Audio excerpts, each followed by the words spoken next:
This is Cerebral Cinema. Movies of the mind. Barrie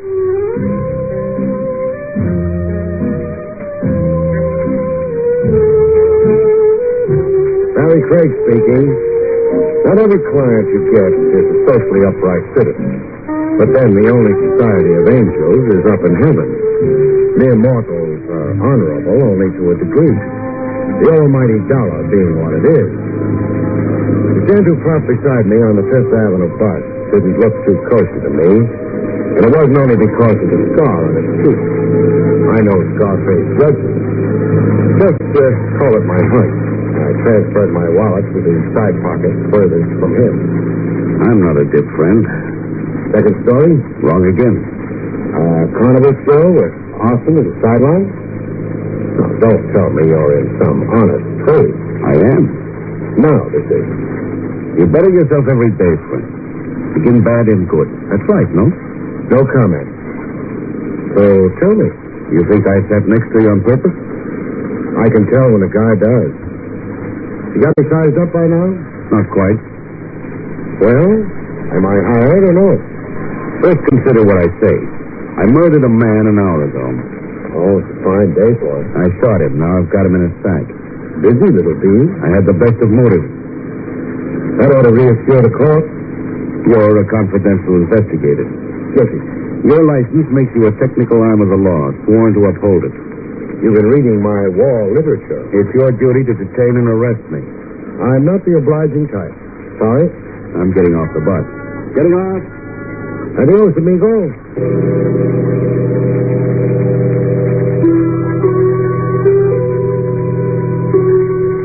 Weird? Not so. I got my anonymous friend's feeler right off. Was I really confidential, he wanted to find out. Find out before he dared to hire me. His story was a fake. Done to see if I'd grab him and yell police. I'd be seeing more of him. I got to see him again in a health club at the gymnasium while I was working out, shredding stomach fat in a punch bag. My friend showed up to watch me. Save some of your punch for me, Craig. Yeah. Back with me again, huh? Park on the bench here. We'll talk. Yeah. Well, I'm parked. So? I'm Moody. Jip Moody. Jip, huh? Jip means I've got gypsy blood. Oh. You, get rid of that corpse, okay? I was only kidding you. You think? You're for me. You don't run blabbing what you hear. So glad I passed your test. Now, what's my job? 200 grand stolen from me 5 years ago. I want to get it back. Explain. Johnny Phoenix stole it from me. Phoenix? Yeah, I dimly recall. A company treasurer or something. An ex-con I gave a chance to work. Work at what? In my company, export-import. Phoenix robbed my safe in Blue Town. And got caught. He was grabbed in Canada, extradited. And convicted? I'm a little hazy. Convicted, yeah. But he didn't do time. He didn't? Not in jail, I mean. He acted crazy all through the trial, kept screaming about gophers and dragonflies and some dead ant. And that? I don't know. He did wear a silver plate in his skull. And a twitch to him that closed one eye every 10 seconds. Anyhow, the judge took notice. He's got a mental test, dementia, something or other, a doctor called it. Split personality. Yeah, that. Phoenix was not responsible for his actions. He went to an asylum. Riverhead Asylum, upstate. Comes out tomorrow. Out? Free? Yeah, it's in the papers. Here. Johnny Phoenix to Judge Stain, freed on a show cause writ. Does he still stand trial for the original theft? No, he isn't the same guy who did the original robbery. So a doctor says. The DA agrees, so does the trial judge. Phoenix is a new man, cured and rehabilitated. Beat that. The money was never recovered. Not a dime. I'm out all that. Big dough, 200 grand. No insurance? I only had a fraction of it insured. Be there at Riverhead when Phoenix gets out. Stay with him. He's got the dough salted away. When he goes for it, you go for him. I'll give you 5%. That's 10 grand. If money. If you get my 200 back. From April 6, 1954, you're listening to Barrie Craig, Confidential Investigator. The case of Johnny Phoenix. I was in the Riverhead Railroad Station upstate, right with Johnny Phoenix. He'd been freed about an hour earlier. I kept out of sight while we waited for the train. A good-looking guy, Phoenix. Bushy hair with nature's own Marcellus. Bare, broad shoulders. A good clothes horse when he could get properly togged out. No pallor to his skin. You'd never know he'd been confined. Well, the train rolled in, and I watched Phoenix climb aboard. When I tried to do likewise, I found opposition. One moment, sir. Hey, let go of my arm. My authority. A badge. I'm Sims of the state police. In cities? I'm off duty. However, you're under arrest. For what? Molestation. A woman complained. Molestation, meaning mashing? That's right. Her description of the man fits you. Well, I'd laugh, but right now I haven't got a sense of humor. Getting tough won't help. I'm a policeman myself. I'll show you credentials. Yeah, you do all that. At the station house. Are we going through with this part? I have authority to shoot a resistor. Well, put your gun away. I've missed my train anyhow. Well, there's a train every 2 hours. This train was special. Let's go see your complainant.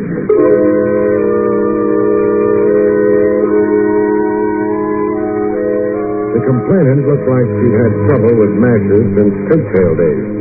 Blonde, cream cheeked, born to wear silk. Ma'am, is this the man who annoyed you? No, they have a superficial likeness, but my annoyer was oilier, grosser, and on his chin here, a cleft. Thanks for the exoneration, doll. Followed me around the station, talking at me in some strange tongue. Esperanto. Can I go now? Sorry if I caused you any inconvenience. Oh, it was nothing at all. I'm only out a probably lousy 10 grand.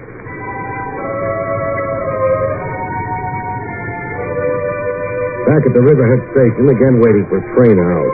I stumbled to a master mistaken identity routine I'd been caught up in. I watched the Golden Girl to come back to the station. When she did, I really molested her. Hello, doll. Doll, are you out of your mind? I'm mad over you. Mad? Oh, you really mean mad. I'd like to apologize Don't for... bother, just explain it. My arm, please, you're bruising it. All right, talk. Well, the circumstances are plain. You're in the station before. A man... An oily fellow. My size, shape, wearing my clothes, as you told State Trooper Sims. Only oily, your guy. Therefore, not me. An honest mistake. Dishonest, baby. Well, what do you mean? The only person molested in this depot today was me. And you engineered it deliberately. Deliberately? Why, that's absurd. To keep me off the train, Johnny Phoenix left Riverhead on. I can't understand a word you're saying. You've got me grabbing your arm again, baby. Who are you? I can be gentlemanly, I can be very rough. Well, do we wrestle? All right. I'm Rita Phoenix. Sister or wife? Wife. Our train. We'll travel together, baby. Closer than Siamese twins. You made me lose Phoenix, but you're going to help me find him again. You're going to lead me back to him. Come on. Trains don't wait.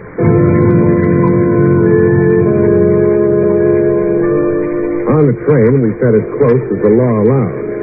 I took the precaution of searching Rita's handbag. The ivory-handled gun surprised me just a little bit. I won it in a raffle. Does that explain it? Okay if I borrow it, baby? Can I stop you? I want a drink. Ah, so do I. Can't I even go to the club car without you? We're inseparable, remember? Boy, can I get a hit on you.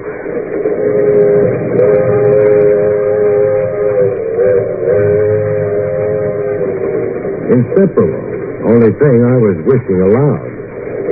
We were going to be separated. By no choice of mine. It happened in the club car while Golden Girl was watering her tonsils with Smirnoff vodka. The fellow flopped on the lounge beside us. With a beauty like Rita available, the dope chose to sit on my side. I knew why in less than a minute. I knew by the gun in my ribs. Do I have to spell it out, Craig? G-U-N. Gun. I'm glad you're quick on the think. The feel. Now, this is where you leave Rita Phoenix. You've been hogging her company a long while now. You really expect me to obey? I know what you're thinking. A crowded club car, people all around us, conductors and stewards, but it won't help you, Craig. You'd have to be pretty desperate to shoot. You'd be crazy to tempt me. Dough, Craig. I drool when I think of the amount of dough at stake. All right. What's your flight? Yeah, it's better. The station up ahead, Sooner Falls. We roll into it exactly 3:47 after 4 minutes. You're getting off the train. Alone? Yeah. At the station, someone's waiting for you. Friend of mine. You plan far ahead, huh? I've got a knack for details. How do I come out in all this? You just lose a client and an opportunity, no other harm done. I lose Rita. Yeah. I lose her, and she's your pigeon. Look, let's not stretch this conversation. 3 minutes now, and we stop. Let's start moving to where we can get on.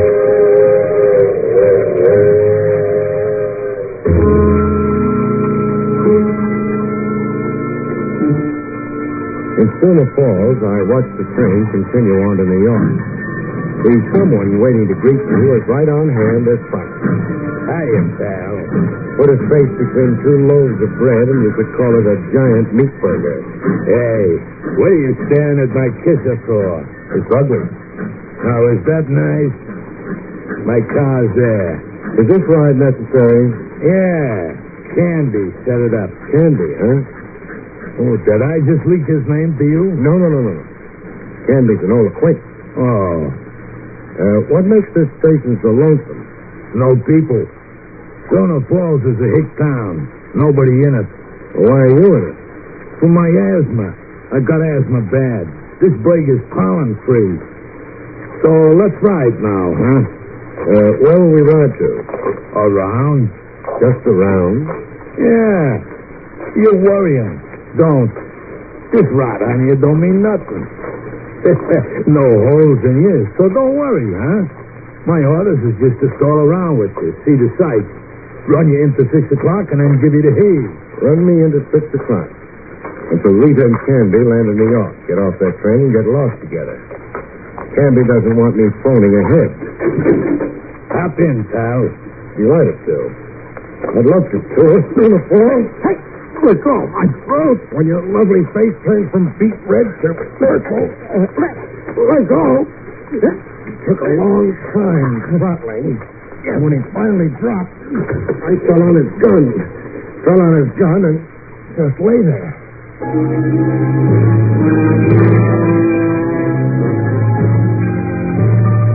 I left my meat-faced friend in a semi-conscious stupor and hurried into a pay station telephone.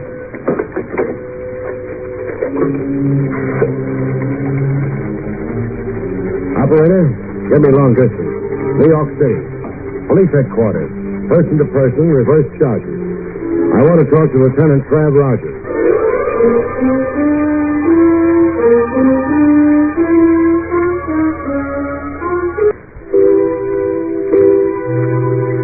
Finally, at long last, I arrived in New York.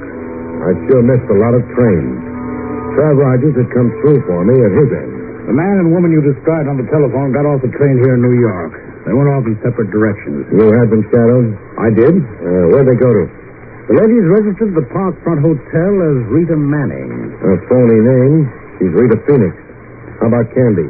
He checked in at the Kilgore Hotel. Kilgore? New name to me. Over in Brooklyn Heights. Oh, Rita, the Parkfront Hotel. Candy, the Kilgore. Anything else you can enlighten me on? I think so. That story of Johnny Phoenix he told me over the long-distance phone. The original stuff from your client, Jip Moody. The subsequent trial of Phoenix, his insane behavior in court, and the resultant confinement in an asylum. Etc. and so forth. What can you add to it? I found a discrepancy in your tale. What? The alleged $200,000 Phoenix stole. Alleged? In my review of the record of the case, no such sum. Phoenix was booked and tried for the theft of exactly $50,000. For a fact. I have a duplicate of the district attorney's file, if you'd care to see it. I'll take your word. Quite a gap between $200,000 and $50,000. A gap that can buy Boku cherries for the wine. Your client magnified the figure to fire your zeal as a retriever? No, Moody's queer, but not like that. His $200,000 figure has some other significance. What? I can't know until I put the question to Moody. Phoenix never disgorged any of the loot? Not a kopeck. What did the police do about it? About trying to recover the money from Phoenix, I mean. Oh, the usual devices and pressures. All we accomplished was a show put on by Phoenix. He acted nuts. Climbed the wall, screaming he was a chimpanzee in a jungle. After Phoenix's asylum confinement, what police activity about the money was there? The obvious. A police plant right on the asylum? Hoping to catch Phoenix in a rational moment? Win Phoenix's confidence? Yeah. Quite an assignment for a cop.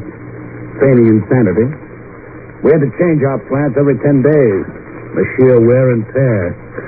The plant began to wonder about himself, huh? Was he or wasn't he Napoleon Bonaparte? Environment, they say, molds the personality. Sam, as usual, you've been a big help. Mm-hmm. Write a letter of commendation to my superiors.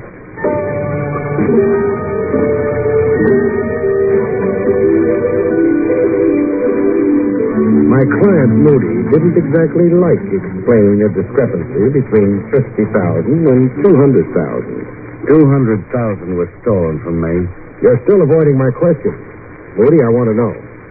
Why did you only charge Phoenix with stealing a measly $50,000 in your original police complaint? I had private reasons.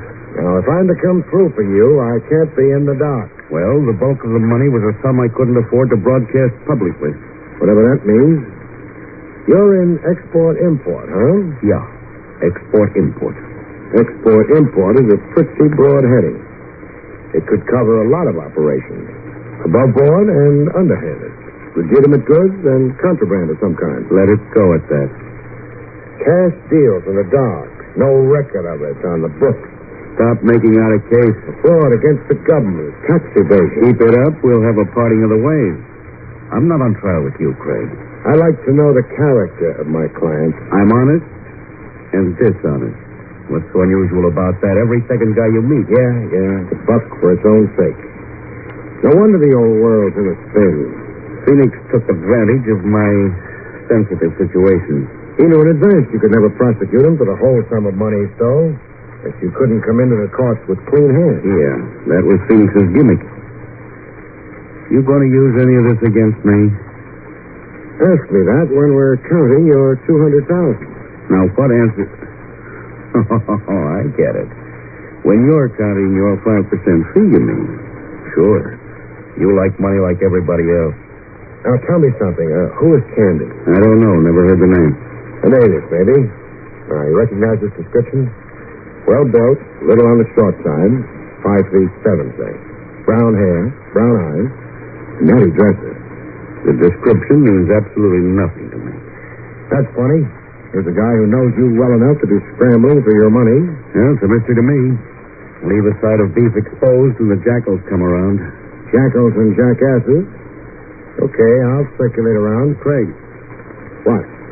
The way you cross-examined me before, like a cop, not a confidential operator on my payroll. So? Don't double-cross me. Or? I'm not stupid, and I'm not helpless. Put it on the line, Moody. Be a cop with me after all? I'll kill you. I'm sure you could. Well? Well, what?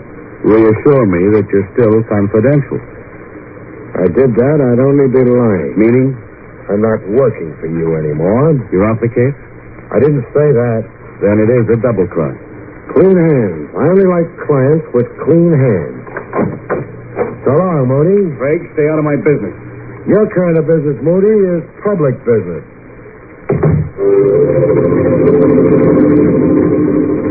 Oh, they happen like that. Case where you dump a client midstream. Where from confidential cop you change to Boy Scout.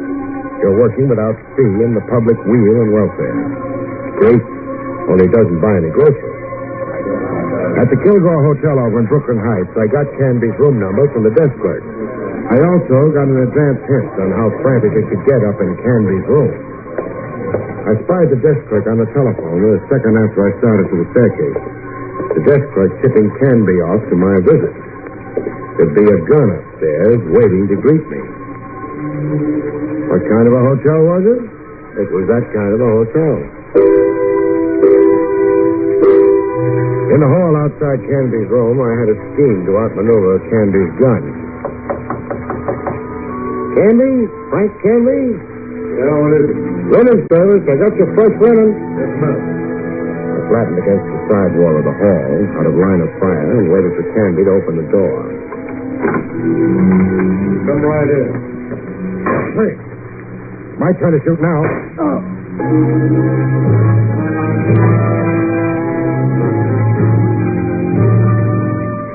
In his room, Canby revived before the police ambulance I'd phoned for showed up. You think fast, Craig. I have to keep alive. How bad? Try wound. I only shot to immobilize it. Very considerate. You'll live for newer and bigger swindles. When you're free again, that is. You've got no charge against me. The son-in-law, that gun you carry. And armed assault on me. Going to pour it on, huh? Depends, maybe, on how you cooperate. Cooperate how? Frank talk. Ask me.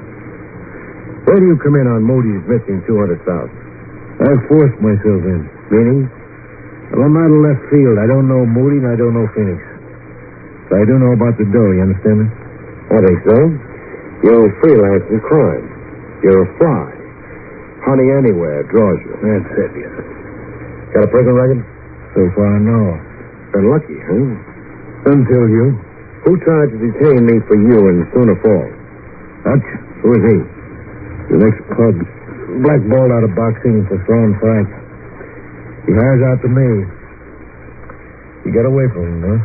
I out-wrestled him. I was afraid of that. Afraid you'd get the phone ahead to New York. Hutch is a pin brain. You heard him. You should have knocked me off on that train. Yeah, I second guess it that way, too. Only, murder. I shy away from it. You shot at me out in the hall. I shot to nick you, slow you up. Well, what are we waiting for? Police ambulance. Weak eyes to you, Canby. You're out of the game. Pass the dice.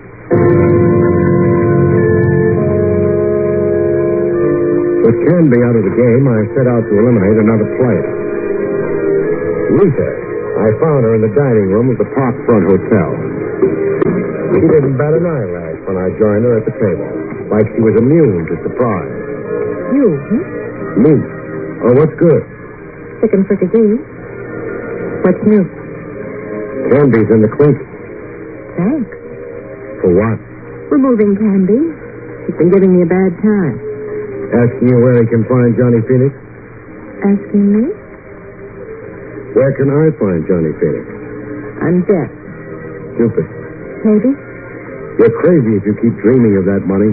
I've stopped dreaming. Meaning? My husband gave me the brush. Johnny wants a divorce. What does Johnny say about the hidden loot? Not a word to me. What do you say about the loot? Meaning? Huh? No deal. I get the money, I kiss it once. Then? Hand it over to the authorities to be held in escrow for Jip Moody. Now, where do I find Johnny Phoenix? Expect me to tell you? You might, seeing Johnny's read you out of his life. 742 Bond Street, a rooming house. Johnny's holed up there. When you surprise him, tell him you're there by courtesy of Rita. Rita without love. At 742 Bond Street, I finally got back with Johnny Phoenix. Funny thing, though, Phoenix didn't seem to care a bit. The money, Craig, I don't want it. Because keeping it is too hard? No, the fellow who stole it. I'm no longer him. I've had therapy. I've got a different focus now. Whole new plan for living. You sound like a walking testimonial for prison psychiatry. I feel lighter. I don't walk. I bounce. You know what I've done these 2 days I've been free? What? Read books, gone to church, looked through the one ad. Hooray for the new man. So where's the dough hidden? Buried in an empty lot in Long Island. Town named Fullerton, where I grew up as a kid. I'll drive you there. Let's go.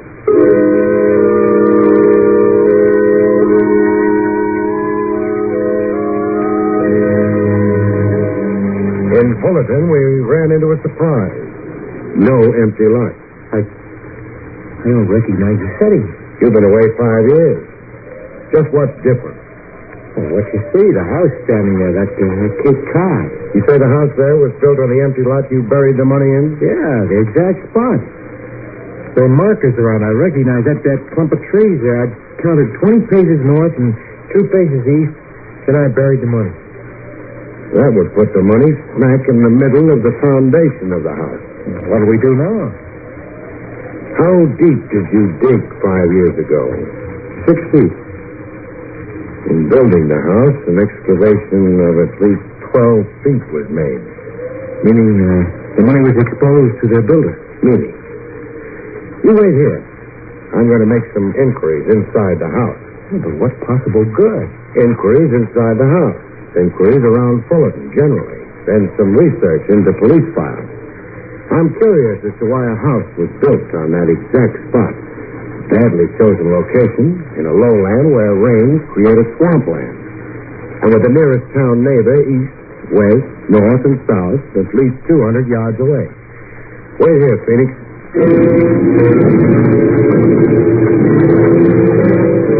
I made my inquiries, nosed around, did my research.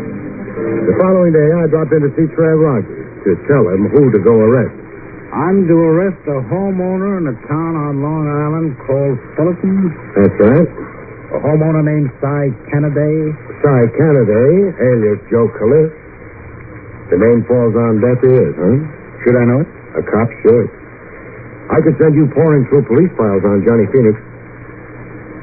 Spare me the toil. Police headquarters assigned stool pigeons and plants to the asylum Phoenix was confined in. Yes? I had the names of the miscellaneous and sundry plants and stoolies here.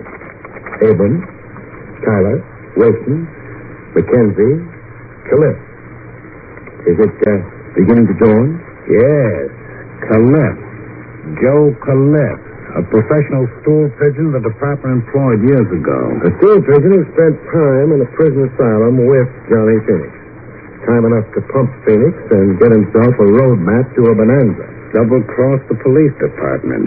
You always take that chance when you engage stool pigeons. It's a calculated risk. Calliff dug up the money in Fullerton, then had a contractor build him a house right over the exact spot for him. A weird device, kind of? The house? Calliff's calculated risk. To make the quest for the money look hopeless. The money was lost to the ironies in a housing excavation. He never thought anybody would be shrewd enough to look behind his alias of Kennedy, respectable homeowner and family man, at this late date. But you did. I might not have. All the time I was making inquiries, I was sure I was wasting time. Cases, Trav, sometimes hang on, that swimmer thread. So, make the arrest.